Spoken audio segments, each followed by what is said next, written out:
Let me tell you about an event that used to happen fairly frequently when we lived near Cambridge. We'd be sitting at home in the evening and Ali would look across at me and say, "Did you have a nice shower this morning?" And I'd look surprised because she normally got up well before me and she had to head off to the college where she worked for morning chapel before I had to leave. So very often she left before I showered. So how did she know that I'd had a shower that morning? Well, we had a power shower, and there was a switch that you had to turn on to turn the power on to make the water come out quickly. And when that switch was on, it made a buzz. But the buzz was at a high frequency that I can't hear, but Ali could. Apparently women often have more acute hearing than men, especially in the high frequency range. So what had happened was that I'd had a shower that morning and I'd forgotten to turn off the power. And Ali had come home and she'd heard the buzzing sound from the power shower. And she knew I'd had a shower that morning.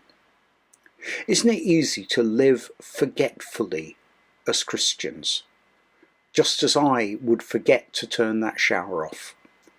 And Pentecost, which we celebrate today, comes as an annual reminder that we cannot live without God's Spirit, God's shower, we might say.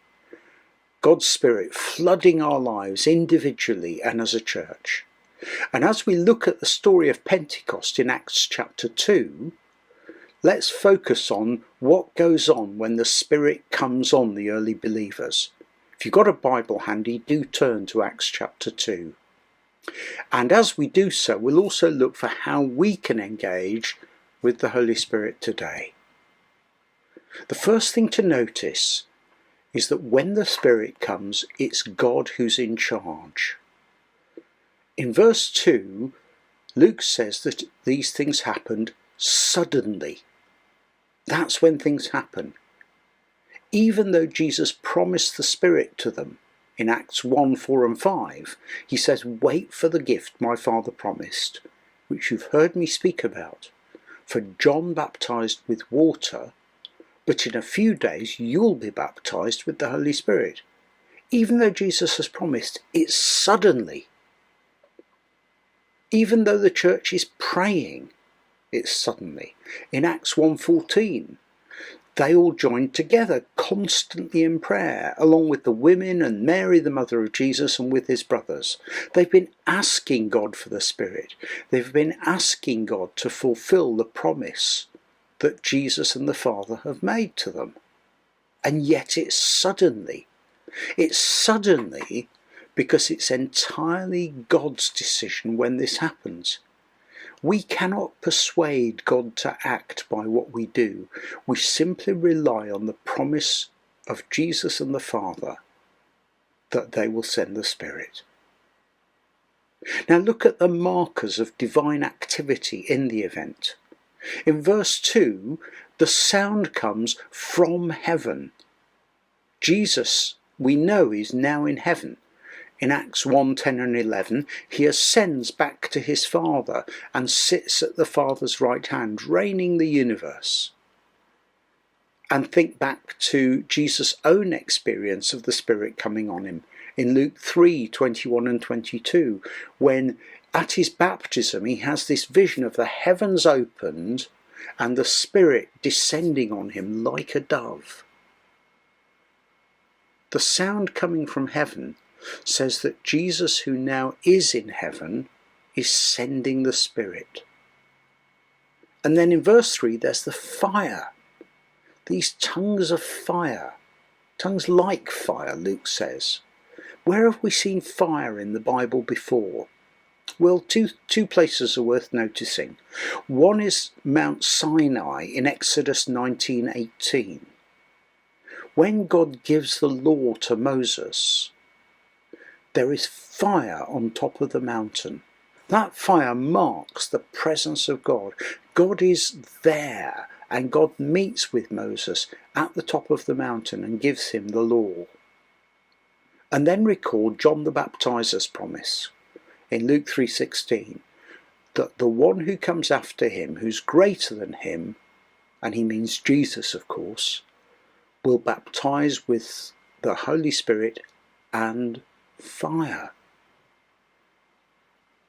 So this fire is a further marker that this is divine activity going on. So Luke explains in verse 4, they were all filled with the Holy Spirit. When the Spirit comes, it's God who's in charge. He directs events according to his plan and purpose. And our response is to wait and to ask God to send his Spirit in the confidence that he will, for he's promised, and in submission to God's timetable, which might not be ours. Now that's a challenge, isn't it, to those of us who like to be in control of what's going on. But to be a Christian is to submit to God's control, to God's timing, and to work from God's power. So when the Spirit comes, it's God who's in charge. But when the Spirit comes too, there's confusion. Look at that range of reactions from people in verses 5 to 13. In verse 6, they're bewildered. In verse 7, they're amazed and astonished. In verse 12, they're amazed and perplexed. They're puzzled. And in verse 13, some people sneer. You can see two principal reactions here. One reaction is open, but puzzled. They recognise something remarkable is going on, but they really don't understand. So in verse 12, they say, what does this mean? And Peter's words that follow are going to answer their question. But the other reaction is a closed reaction. This is bonkers. This is crazy. Verse 13, they are filled with new wine. These people are saying that the believers are drunk. And not just drunk, but they're filled with new wine. That was the sweet, very cheap wine that was produced early so that it could be kept for up to a year. So not only are the believers being accused of being drunk, but they're accused of being drunk on the cheap stuff. So those are the two reactions. The coming of the Spirit produces division and opportunity. It produces division as the coming of the Spirit shows up people's real attitude to God. Can God be contained within their ideas of him? Or does he burst the bounds of those ideas and do unexpected things?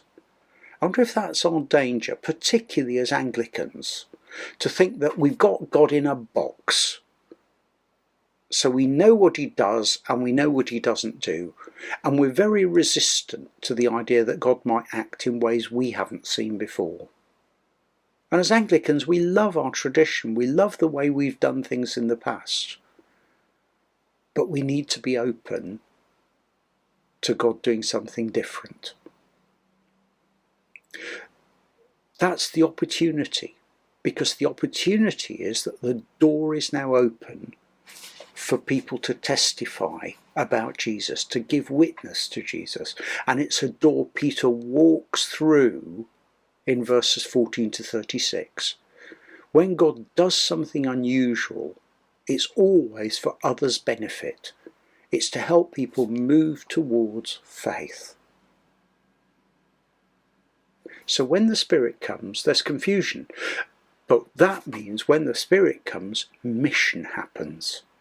We're expecting that if we've read Acts 1:8, because Jesus has said to his followers, you will receive power when the Holy Spirit comes on you, and you will be my witnesses in Jerusalem and in all Judea and Samaria and to the end of the earth. So we're expecting that when the Holy Spirit comes, there'll be witness to Jesus, there'll be testimony to Jesus. And Jesus has made this promise, so we're expecting it. And here the mission is focused on Jewish people.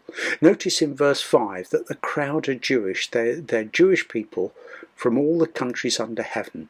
And in verses 9 to 11 you get this long list sweeping around the Mediterranean Sea of places where they come from. These are Jewish people who lived in what was called the diaspora, the scattered Jews who lived all over the Roman Empire. And many of them were pilgrims. They sought to be in Jerusalem for some of the great Jewish festivals, including Pentecost. And of course, that wide spread of countries around the Mediterranean is suggestive of the mission among non-Jews, among Gentiles, that's going to come later. But that's still to come at Pentecost. And initially, the mission happens because of praising God. In verse 11, these people who've been filled with the Holy Spirit are speaking about God's deeds of power. Now, that expression is not generally about speech addressed to people about God. It's not proclamation like Peter does in the rest of this chapter. There are other words that get used for that in the book of Acts.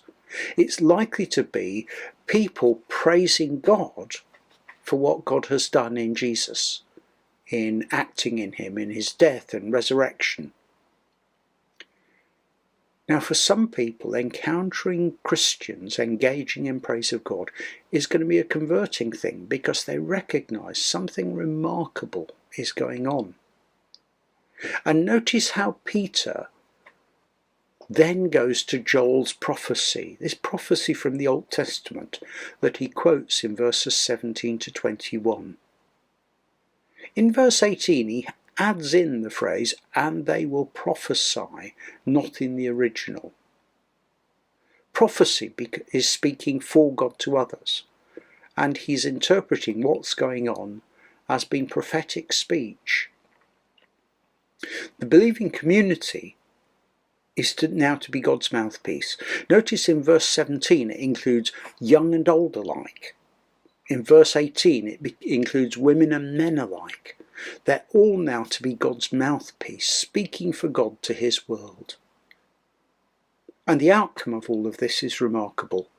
In verse 41, right at the end of the chapter, Luke records that 3,000 people were added to the believing community that day. This is extraordinarily effective mission. Let's just pause and reflect at that point, and then I'll come back and talk about the rest of the themes here.